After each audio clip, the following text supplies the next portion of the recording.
What's up, everyone? How are you? Welcome back. It's been a week since we last chatted, Chuck. I've moved around a little bit, floating around Europe as we speak. I'm back in Italy. Last time we chatted, I was in Italy.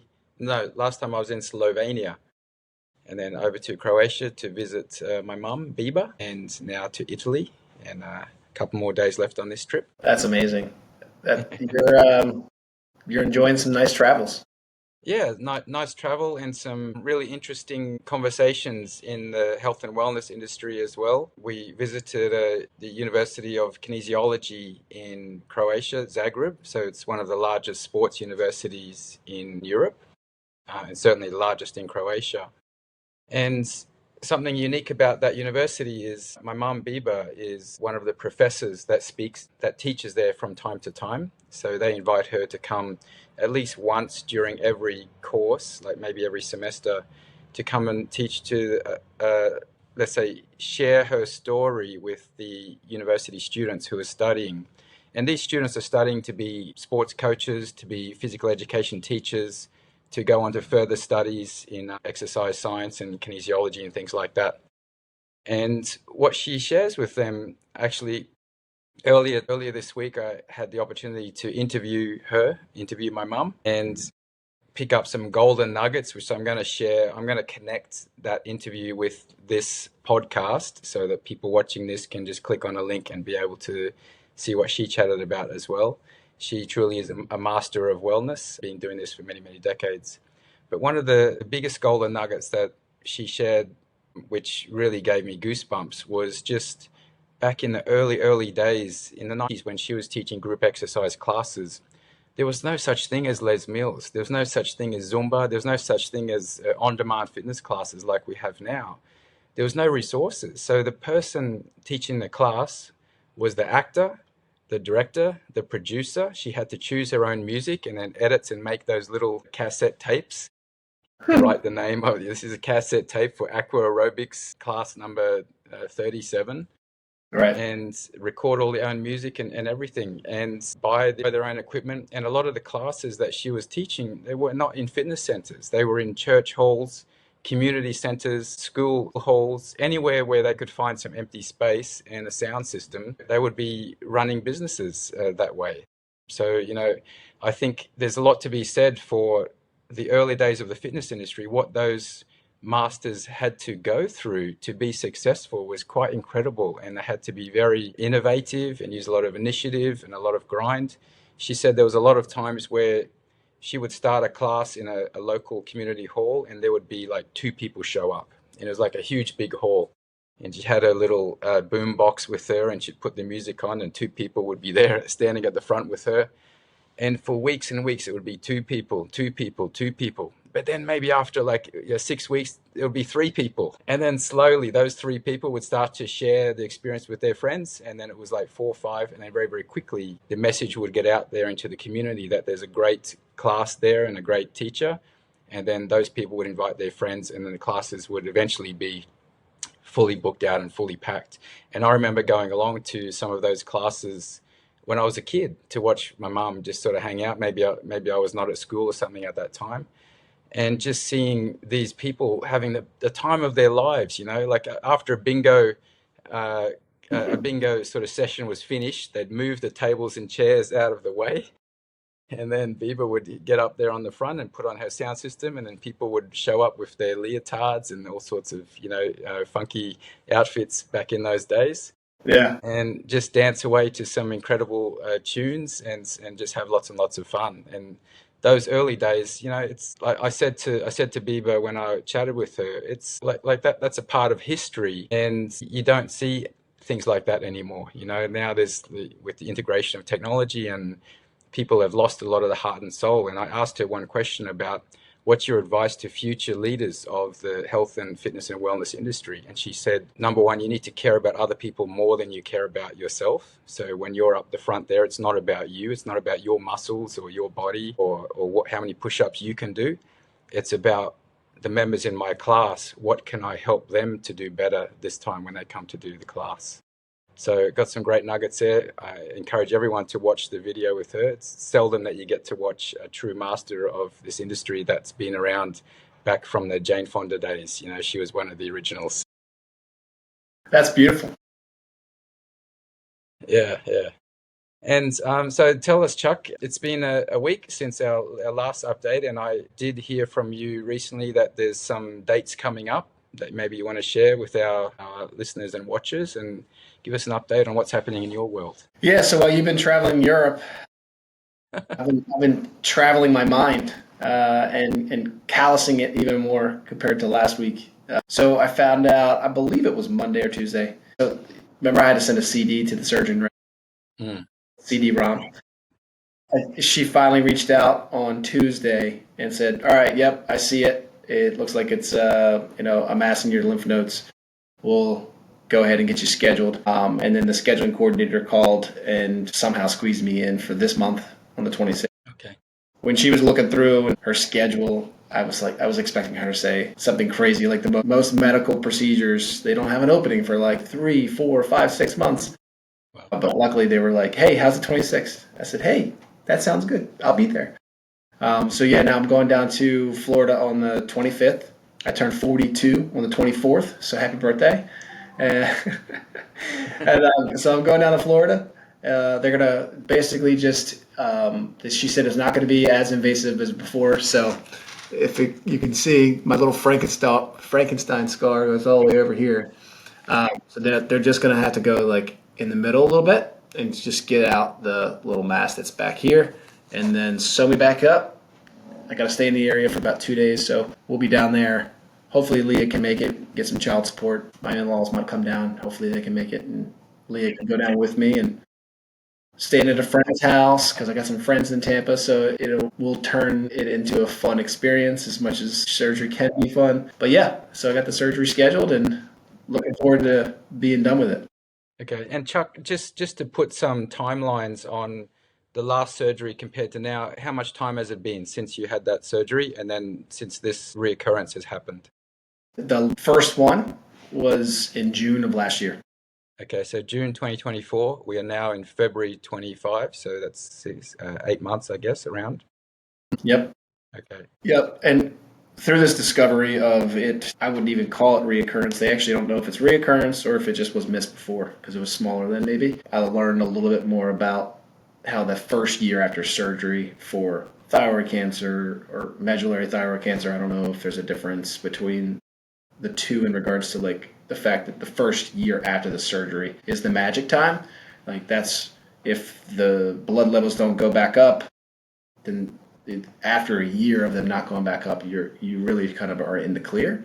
So that was nice to hear from the doctor, because after I get this out, it'll just be a year worth of blood work to make sure the CEA and calcium levels can drop and stay down. And after a year of that, I should be not really worrying about ever having this reoccur.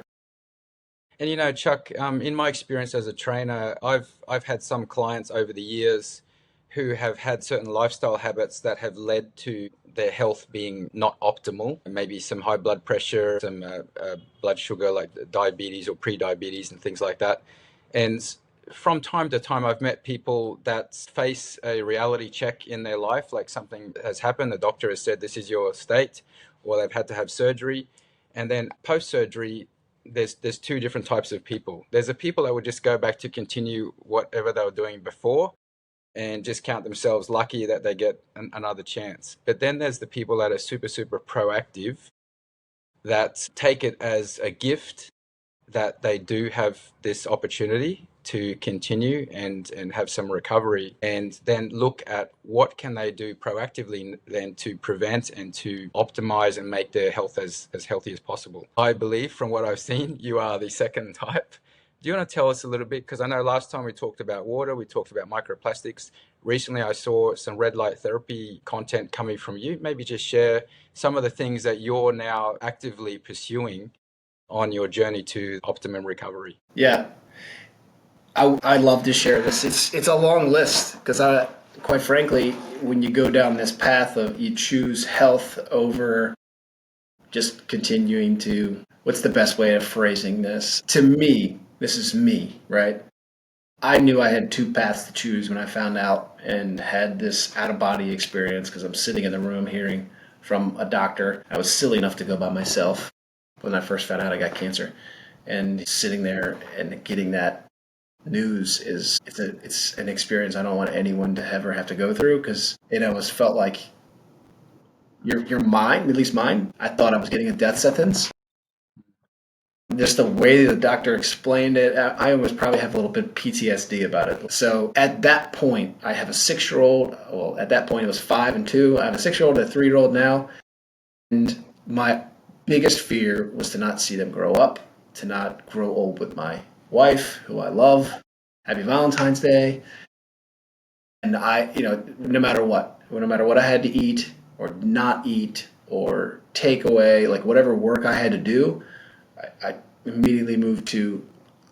I mean, I guess maybe because also I'm a dude, I I like to find solutions to problems. Would it also be easier to ignore the problem and eat the yummy stuff that really isn't good for me?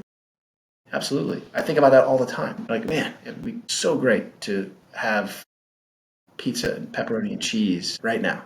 I love it. I love pizza. I love pasta. I love all the things I can't eat. But at the end of the day, after that 10 minutes of pleasure of eating that, the byproduct of what that would cause, and even just thinking about that pleasure, temporary pleasure for it's like I'm approaching it as like I'm losing time with my family. So that's what's helped me make the shift in the decisions of making sure that I am healthy and staying healthy. And so, yeah, red light therapy at the gym, as you mentioned, is certainly one of them. There's a lot, and I think that's the biggest challenge for me and has been for a while is there's so much that you could do. There's everybody on the internet talking about what there's that's what's out there for you to make different decisions. And for me, it was just try one thing at a time, right? The first thing was let's find out what's going on in my gut. So I think I mentioned this in the last episode. I saw a functional nutritionist and we did a microbiome test. We did a food sensitivity test. That's what I found out that my body does not like, and who knows how long, probably for a long time, gluten and dairy. And then you go down the path of, okay, let's do some research on gluten and how much that's changed and why that's changed. And, just educating yourself on why isn't my body liking that? I'm definitely not the only one, and I'm not going to be the last one that gluten doesn't agree with because of how they've modified it and changed it in the U.S. since the Cold War. They genetically modified the grains of gluten in the U.S. to be double the size because they had to catch up when Russia cut off supply, and that's all we consume now. Like I could go to where you are right now in Italy and eat pasta, eat bread, and I'm planning to go so I can finally actually eat it, right? Because the grain of wheat that is there is the original ancient grain, I believe they actually refer to it as. And it's natural. It's not, your body's not going to reject that and find it as a foreign object and cause inflation. And then for me, the gut has been the main issue of the original thyroid problem that I had with an autoimmune disease called Hashimoto's. So I I didn't live an unhealthy life. I wasn't smoking. I wasn't drinking alcohol every single day. I wasn't sitting around doing nothing. I exercised somewhat frequent, but of course, over the 2 years prior to finding out about cancer, I certainly had a lot more work to do and a lot more stress. I was a lot more immobile than I had ever been in the past. So combine the inflammation with the significantly increased stress and not moving enough because I kept convincing myself I needed to get work done versus taking care of myself. That was just a smorgasbord of a lot of not good things that turned my Hashimoto's into medullary thyroid cancer. And it's a blessing, and I've chose to let it become a blessing because it's helped me realize that I need to put myself first. Because if I don't, then I can't be around to take care of my family. I can't be around to take care of business. I can't be around to do a job. I can't be around to be a good friend, good family member. So, I don't know if you've ever listed values before, but until this happened, I never really sat down and wrote out what my values were. It's just sort of been here. And that is a really profound moment when you sit down and you write out your values. Because before this health situation with myself, I would have put my health at like third or fourth. I would have put business and family above that and fun above that. But now it's certainly number one. Yeah. And working with a lot of different fitness and wellness businesses, helping them optimize their businesses and retain members and things like that. I've found, and we've found this over the years, that people will put health at the top when it's convenient. So, for example, if you have an amount of budget, let's say use $100 per week is available money to spend on a variety of things. So people say, okay, gym membership, $20 a month. Okay, I'm going to put that there first. And then maybe a night out, pizza or burgers or something, that's maybe another $20, $30. And then, another list of a few other things. Let's have an ice cream, let's have a gelato, and so on. And then $100 is kind of budgeted each week. But then as soon as something else comes up, oh, someone in the family's got the flu, we need to go to the doctors, or we need to get some special medication, or someone sprained their ankle and needs to go to a physio, something like that. Then immediately, what's the first thing that people will cut off their budget?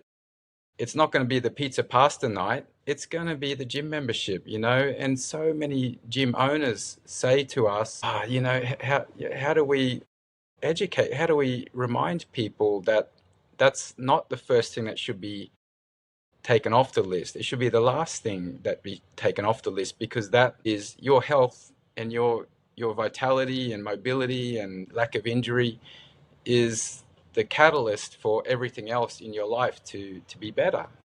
As soon as you let go of that, then everything else just, if you stop going to the gym and you still keep going to pizza pasta night, what's going to be the long-term effects of that? Prioritizing health and putting that at the top of your list. And you don't need to pay a lot of money for gym memberships. You don't even need to go to a gym. You can be creative. There's a lot of resources available online. As we know, we do this business. We have online resources that cost nothing, like a cost of a cup of coffee, something like that. So the resources are there. You need to be creative, but you need to be disciplined. Make that commitment that this is what I'm going to do. This is what I'm going to eat and not going to eat. This is what I'm going to do for moving my body every week and every day. And this is the time I'm going to dedicate to meditation and breathing and just having some time for my mind and my space. Those things need to be put into your schedule, and you become the first clients every week is yourself, and then everything else is after that. And it's interesting you talked about the grains and the pasta, the pizza. I have been to Italy before, but I was very conscious this time of when I do have the opportunity to eat some pizza or pasta, there's something very different about it. The pizza here, it looks different.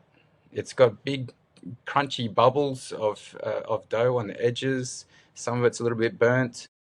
It's super, super stretchy. It's very, very filling. Even like a small pizza is enough to fill like a couple of people, compared to what we have, the commercial pizzas and pastas that you have in a lot of Western countries, and not only USA, but other countries as well. That is, processed crazily. And even a massive, large family pizza doesn't fill one person. What's going on there? What are they doing? And so coming back to the original, the grains, like the pieces of pasta and fettuccine, they're hanging in the window of the restaurant.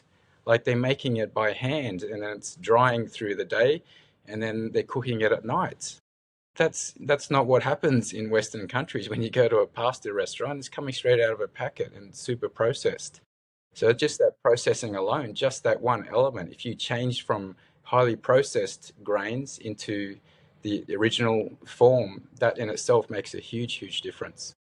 And there's another thing another thing that you mentioned earlier before our chat today was 26th of February, you've got something scheduled, important. You've got this surgery. Last surgery, June last year, you were back in the game pretty quickly. I remember you were offline for a few days, and then the emails started to come through, the messages started to come through. some inquiries. Hey, Eds, let's contact this customer and so on. Like you were pretty fast to get back in the game, and I thought, what's going on here? This guy just had his neck cut open, and now he's like just like going full on into work and business, and that's great. You had that time available to be able to do that, but you said something different. You're going to have a different approach this time. Maybe tell us about that. Yeah, yeah, absolutely. Before I get into that, I wanted to add to what we were mentioning just a second ago in regards to choices and some making healthier decisions to move. And one of the books that I read that was really impactful for me a few years ago was called Atomic Habits. You ever read that? Yeah, yeah. So it's basically the premise is what the benefits in your life are, not just fitness wise, but anything wise, that if you just do one small thing every day, when that accumulates to something in the future, it always compounds. So, fitness wise, one of the things that has always really helped me, if you can't really get into or don't find yourself being able to get into a fitness routine because an hour at the gym is too much, or 20 minutes at the gym is too much, or 20-minute studio sweat workout at your home is too hard, being able to figure out, hey, what can you do every day? And just do that. Like even now that I have made health a priority, I still have atomic habits in my head and I still like to have something consistent every single day that I'm doing. So almost every day I'm doing push-ups and sit-ups. I'm committed to doing that every single day, no matter what type of workout I did, no matter whether or not that was a day where it was a rest day. It's just push-ups, sit-ups, and I'm started off with, all right, let me see how many I can get in one, without stopping. And then every day I'm trying to do one more on top of that. So just challenge yourself to do something small every single day and do a little bit more every single day. And next thing you know, you're going to find yourself doing way more than you originally were sitting here immobile trying to think about doing. Because sitting here immobile thinking, I would like to work out 3 days a week, but I'm averaging 0 right now. Well, just baby steps, right? Like, how about we just do 10 minutes worth of walking every day first? Let's just start there. And then eventually you'll see and find that your mind will stop getting in the way and you'll find that time to prioritize your health and do more. But in regards to how I'm approaching this surgery different, yeah, this time I am going to fully focus on working on me. And the experience of having this reoccur, if you want to call it that, has certainly helped me realize I never really tackled how to find and understand healthy stress. I just continued to keep stressing. And I don't want stress to continue to affect myself and my family in an unhealthy way. So I'm going to go all in on discovering more about me and how to find ways to turn stress into healthy stress. Because I know there's a way that we could approach things mentally different, think about the situation differently so that as I'm going through a few hours worth of work, I'm not approaching that as, oh my gosh, like this is labor intensive and I want it to be fun so it's an enjoyable stress. So yeah, I actually today, I booked an ayahuasca ceremony at the middle of March. So I have a good friend down in Florida who's done it twice. And we call ourselves Soul Brothers. His name's Alex Colley. So shout out to Alex Colley. If you are in Tampa, he's an amazing realtor in Tampa. Nice shameless plug. He only paid me like $2 for me to do that. Alex has gone through it twice, and one of the observations in hearing him ramble, because he just can't shut up about it, which is awesome. I love hearing his stories, and so does my wife. So we literally put him on speakerphone every time he calls and talk about something he remembered through his ayahuasca experience. And he had some amazing experiences. He found and became a born again Christian from it. Believe it or not, I don't know if that's a common thing, but he did. And his experience there actually guided me to go to church again. And I had the craziest church experience this past Sunday, which maybe we can get into. But through hearing about his ayahuasca experience, one of my biggest takeaways in my subconscious is the fact that one thing that Alex has figured out through his psychedelic experience is he's got this deep knowing that everything's going to be okay.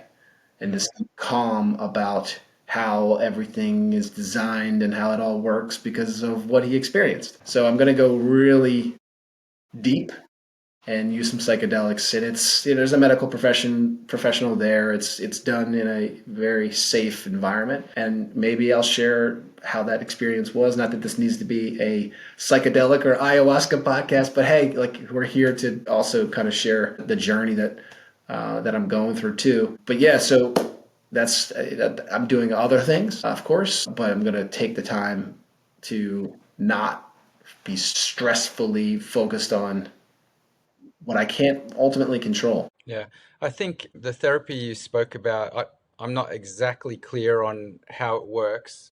I certainly know what you're talking about. Like I know what it is that you're about to do, but I don't know a lot about how they do it, what's the procedure and so on. But what I just kind of what came to mind just now when you're speaking about that is you know where you want to go. You are now looking for what's the tools or the pathway that will help you to get there.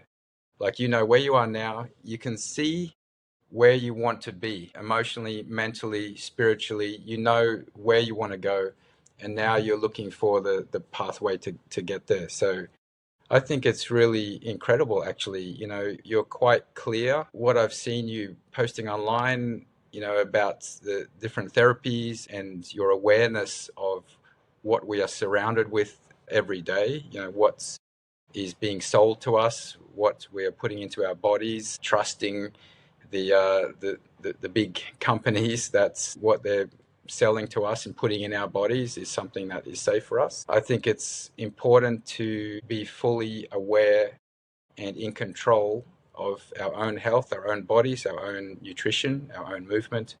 Everything at the end of the day is we're responsible for it ourselves. So I'm very interested to learn more about that. Maybe you can even share a little bit about what is the procedure to do that therapy, and then post therapy after March when you've done it. That would be great if you could have some recordings or something of it. Yeah. Yeah. No, I totally feel not obligated, but inspired to document this in many different formats. Sometimes I probably won't be able to record anything or want to, but yeah, I plan to record a lot. I'm going to learn a lot. I know very little personally. I couldn't even explain to you the details of ayahuasca and how it all works, other than the fact that I know I'm gonna go to some places. Spirit. Is it something like you consume or smoke or what? You eat it, you drink it, and supposedly, not supposedly, it definitely makes you vomit. And they claim that that is a beautiful moment because you're releasing all the stuff that you don't, the clutter, and Yeah. that vomiting component of it is where I guess the experience occurs right after. So, of course, not looking forward to vomiting, but I'm looking forward to the after of that, right? And there's the way it's sort of been described to me through Alex's stories and talking to some others. It's a lot of sort of relaxation, meditation. It's 3 days worth of you basically being in ceremony. And I'm not going to say this right, shaman? Yes, shaman that comes in from Brazil who has been doing this, and him and his ancestors have been doing this and doing these ceremonies for thousands of years. And this is a tree root, I believe, and it's mixed with something else that allows it with that combination together for this effect to occur. And they claim, and I believe it, that the mixture of that allows you to go direct to source, and you talk to source. And everyone has different experiences. Everyone has with their own stuff to get through. I'm excited to actually get through mine. What really made me, you want to hear what really made me book this today? Yeah. Is my experience yesterday. And I think I mentioned this on one of my social media videos that I was going to go see a Reiki specialist to do a healing and a reading. Yeah. Yeah. Did that yesterday. She had to reschedule about 2 weeks because she had the flu and she wanted to be completely energetic for me. And so I had a 2.5 hour sit down with this amazing Reiki specialist yesterday. And a lot was said, and we don't have 2 hours to go over all that. And I'll certainly go into more depth on my social media pages. So, shameless plug, follow me. I think Ed could put in the handles Yeah. on the Yeah. description below, or plop them right here. No, I'm just kidding. So, in that, she said during her reading, she said, I'm seeing an airplane, and I'm being told by spirit that you're having hesitations on wherever this trip is on doing it, but they're saying do it. It'll be really good for you. Don't think twice. Just do it. And I've thought of I wasn't sure what her or the spirit were referring to because I was thinking about a Tony Robbins conference. I was thinking about this fitness conference that Jordan and I were going to meet up at, and we haven't seen each other since 2023. So Jordan and I were thinking about meeting up at this fitness conference, and Forte was going to introduce us to a bunch of business connections out there in Vegas, and I was thinking about that, and that's the same time as his ayahuasca therapy, and then I could sit down for the reading. So again, while she's saying it, I'm like, I'm not sure what she's referring to, like what trip. She said April and May, and then I was like, well, we have a cruise coming up in April, but we're not flying anywhere for that. So she's like, nope, not that. Something where you're flying. And I was like, okay. So I sit down for the Reiki healing, and she's doing everything that she does, tries to, move the energy through me. And right away, what came to me was that she was referring to ayahuasca. And then that day, so yesterday, I got a voicemail from the ayahuasca place. And I was like, what are the coincidences? Like, of Yeah. course, after the healing, I was talking to Erin is her name. I was talking to Erin and I said, what came to me was ayahuasca. And she's like, that's it. She's like, you have to fly to it? She's like, is there a Brazilian guy coming in for it? Because I feel I'm Brazilian. What? Yeah. So this guy's from Brazil. And I'm like, oh my goodness. Like the stars couldn't be more aligned in regards Yeah. to like the fact that I should and will and need to go do this. But it was a really, really neat experience of serendipity, right? Where like there's crazy coincidences of the like spirit and the law of attraction or whatever you want to call this. What are the chances of all that kind of happening at the same time? Yeah. So I have a lot more to share about the reading and stuff like that. But that's what ultimately made me pull the trigger on the ayahuasca. Because I mean, my main concern was, should I really do it 3 weeks, 2.5 weeks after surgery? Is that really going to be smart? And the few handful of people that I've talked to, mind you, they're not all like medical professionals, but all of them said, yeah, you should be good. Yeah. With regards to Reiki, I remember actually Biba, my mum, a few years ago, she was in Australia. I was in China at that time, so we're quite far away. But I was going through a particularly difficult time for some reason, probably something to do with professional, something professional. But I remember it was a particularly difficult time, and I told her about it, and she said to me, "Where are you now?" And I told her what city I was, and she said, "No, no, no. Where are you? Like, are you sitting in your living room or where?" And I said, "Yeah, I'm sitting in my living room on the sofa." She said, "Okay, I'm going to send you some Reiki." And then that's it. We hung up the phone, and then she said, "Just stay there." And I stayed there for like half an hour, and I could feel something, some energy coming to me that helped me to have clarity of this thing that I was going through at that moment, and then just a sense of calm after it was over. And then maybe an hour later or something, I called her again. I said, like, did you really send it to me? She said, yeah. She spent about 20 minutes sending it to me. Some things cannot be explained, but they are real, and I think it's fair to say we should not always judge on what we can see and prove as what is truly reality, because there's a reality that exists for all of us that sometimes cannot be explained. And perhaps in our next chat, because we're going to definitely chat one or two times more before your surgery, we can go a little bit deeper on your Reiki experience, because you're sitting down with a real Reiki master for hours at a time. It would be great to learn more about that and what process she goes through and what you get out of it as well. And for our listeners and watchers, that before our next episode, if you'd like to send some questions or even some advice or suggestions or some of your own experiences, we would love to have those included as well and be able to discuss that. I have good news on that too. Again, the universe at work. I had asked her yesterday if she'd be interested in being a guest with us. So Fantastic. join us and get direct information from source. So yeah, if you have questions and you're curious about what this Reiki is, or you know what it is and you want to know more, we'd be happy to ask those questions to Erin. But yeah, that's going to be a really cool episode, and I'm really looking forward to that.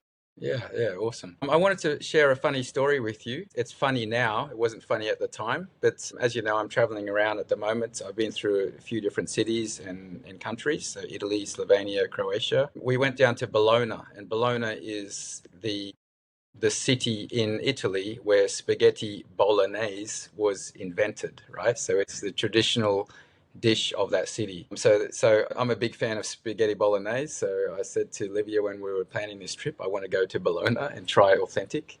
And it was better than I ever could have imagined. And like I said before, the pasta is hanging in the windows. You know, it's not like the stuff that we typically see.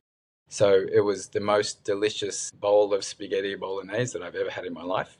Wow. But if you recall in my last episode, I spoke about we had a situation at the Venice airport when we were renting a car, and we had a not particularly pleasant experience with one company, but then the company next door saved the day, and we had a great experience. During that saving of the day, they offered us an insurance upgrade from the normal insurance, which I normally, I just pay for what's the basic I have to pay for and just hope nothing goes wrong. But they actually upgraded us to the top level insurance. And in hindsight, it was they rented us the latest 2025 BMW M Series wagon. It's a beautiful, gorgeous car, quite expensive, so I wouldn't want anything bad to happen to it. So having that insurance gave some peace of mind, including if it was stolen as well. So when we were in Bologna, we're driving down the very, very narrow street. So we're driving down this narrow street. The hotel is right there. There's a car park right out the front door of the hotel. And I'm like, this is our lucky day. So reverse parked, put the car there, had a look around. There's other cars in the street in front and behind us. Golden. I thought, okay, we've got a perfect car park. It's very, very difficult. Anyone that's been in Italy knows it's impossible to find car parking. So we thought it was our lucky day. And we thought, great car park. I'm going to leave it there for 2 days and not move it. I put money in the meter from 7 a.m. in the morning to 7 p.m. at night. You need to put money in the meter. Okay, all sorted. The next morning, set my alarm for 7 a.m. I thought, go downstairs, put money in the meter. I go down, walking along. I thought, oh, where's the car? And then I thought maybe it's down there a little bit further. So I walked a little bit further, no car. I walked back this way, no car. I'm like, what the hell? So I pulled up a photo on my phone because when I parked the car, I took a photo there just so I knew the registration number. And I pull up the photo, and there's a white car in front of me, and there's a blue car behind me. So I saw there's a white car there, there's a blue car there, and there's an empty space right here where our car should be.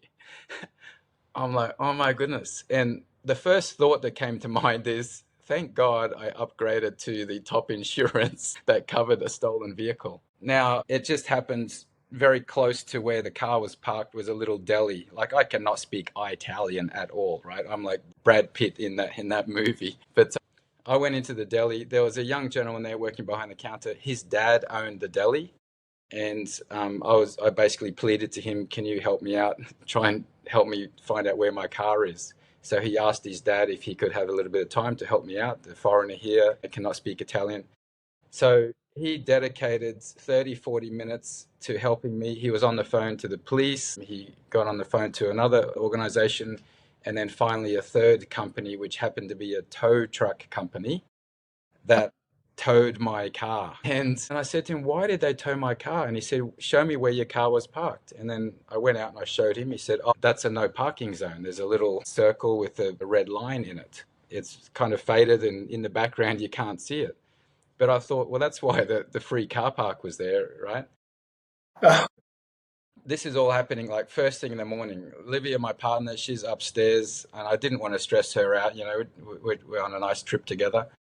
And so this guy helped me out, gave me the address. It was like 15 minutes away. I booked a Uber. I jumped in the Uber, went and paid some money, a fine for this car, and picked it up and drove it back and found another car park to park it. But what I wanted to share, the main point of this story was this gentleman, this young guy, did not have to help me at all. He could have easily said, call that phone number, or, you know, try and work it out yourself. But not only did he give up his time, he explained to me very carefully. He was on the phone speaking to them and letting them know it's a foreigner here, take it easy, see if you can reduce the fine, something like that. Like he was going out of his way to help me out. And this is a person I've never met before in my life, but What I found, during this trip in Europe, there are people in this world who are willing to go out of their way and help you for no reason and no benefit to themselves at all, just because they are nice people. Yeah. Good people are good people, and if they have an opportunity to be able to help others and make someone else's life more pleasant or more easier or more lovely or more happy, they will just do it. And it was really inspirational for myself and for Livia, who was with me. Later on, after it was all sorted out, we went to their deli and we said thank you to him, said thank you to his father. We bought a whole heap of cheese and meats from them to support their business, and just generally, sincerely thanked them for what they did for us. And I think there's something in that we may never know what opportunity or impact we have on another person's life. Like, I was a person in another country, cannot speak the language. How desperate was I? And this guy maybe saw that, maybe he saw something in my eye, or maybe it was the tears streaming down my face. Who knows what it was? Oh, But if man. we do have an opportunity to do a small gesture for other people, that may not seem like much to you at that time, but you never realize what incredible impact it could have on that person and the people around them. It's like Bruce Lee once said, you drop a pebble in a pond, we only see the ripples at the beginning, but you never see the ripples that go to the outside of the pond. However, they do exist and they will always reach the edge of the pond. And we may never know that, with our own eyes, but we have to trust that it does happen. So every nice thing we do for other people does make the world a better and a happier place. Yeah. And then just you sharing that story, this young man's ripple effect is going to go even wider because now it's digital. And all the millions of people that are going to be watching this. Exactly. We have to trust it. Just like I said, Bieber had two people show up to class, two people, two people, two people. And to the two people that watched our first episode, thank you to you. And to the third person that's about to join the next one, and Yeah. then the thousands after that, we trust that the process will happen because we are not asking for anything out of this. We are just sharing happiness with the world because we believe that we have an opportunity to be able to do that, and at the same time sharing our own journeys, which sometimes are raw, sometimes are happy, sometimes are unpleasant. But this is reality, and we want to make this podcast as close to reality as possible. Absolutely. Continuing on the ripple effect, I really would love to share my church story Yeah.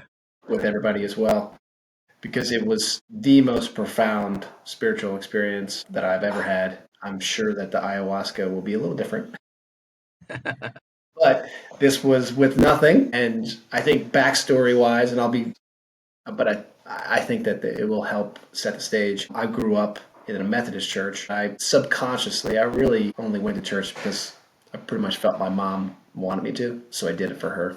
I didn't do it for me, but I went to church every Sunday until I was graduated and went to college, and then I never really went back other than visiting my family for Easter and Christmas. Religion wasn't really big for me. I've always been pretty spiritual, but religion not too huge.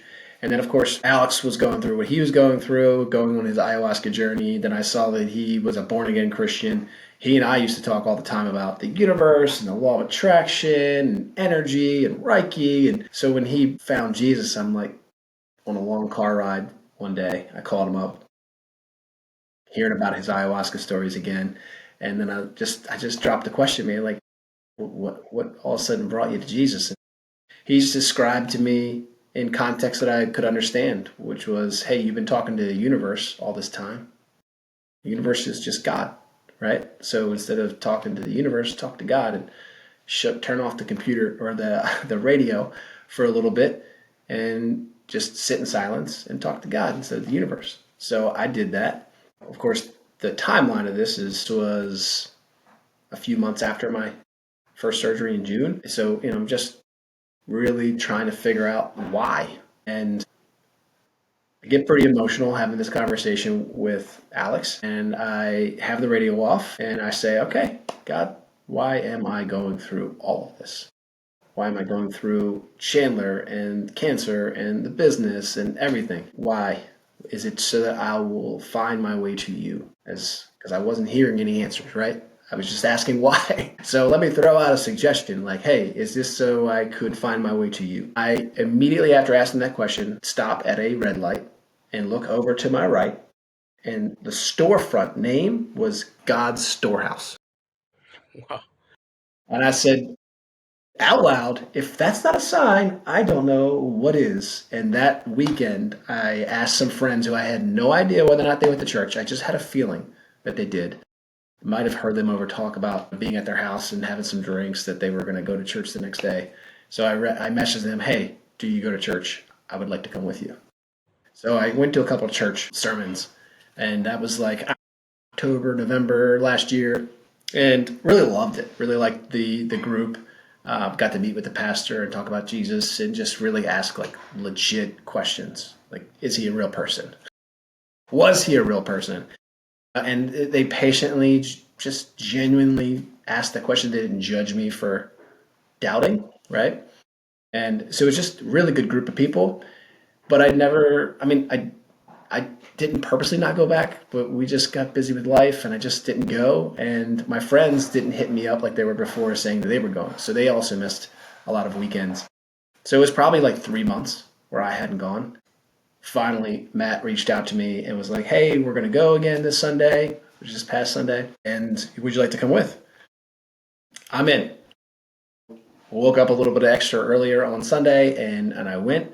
And out of all, I've missed church services for 3, 4 months. Out of all the topics, what do you think the topic was for me? I don't dare to say something to do with the universe or why is this happening to me? Healing. The whole sermon was about this past or this something written in the Bible, something in the scripture that the takeaway was about healing. This pastor's just talking about how this guy was cured of leprosy and that, God, Jesus isn't necessarily on the earth anymore, like right now, but like Jesus, God still does heal people. And if you want to come, if anybody wants to come up to the front that needs healing and wants to be prayed on, feel free to do it. And I normally would be very shy to do that in front of 200 some strangers, but I felt inspired, motivated to go up to the front, kneel down in front of a cross, and just bare my heart. And I gave my cancer to God. And these complete strangers, the ripple effect, right? They cried with me. They put their hand on my shoulder to support me. Matt walked up with me and kneeled with me and cried with me. It was a beautiful, beautiful experience. And I felt no matter what, whether it comes out surgically or it comes out by being healed, that I just felt not the hands of God, because I don't think it was that profound, but it was just this sense of peace that I immediately felt, regardless of what the situation ends up becoming or what the result is. I had an immediate sense of peace and really appreciative as well of these really kind people to help a complete stranger. So yeah, it was really, really cool experience, man. Yeah, wow.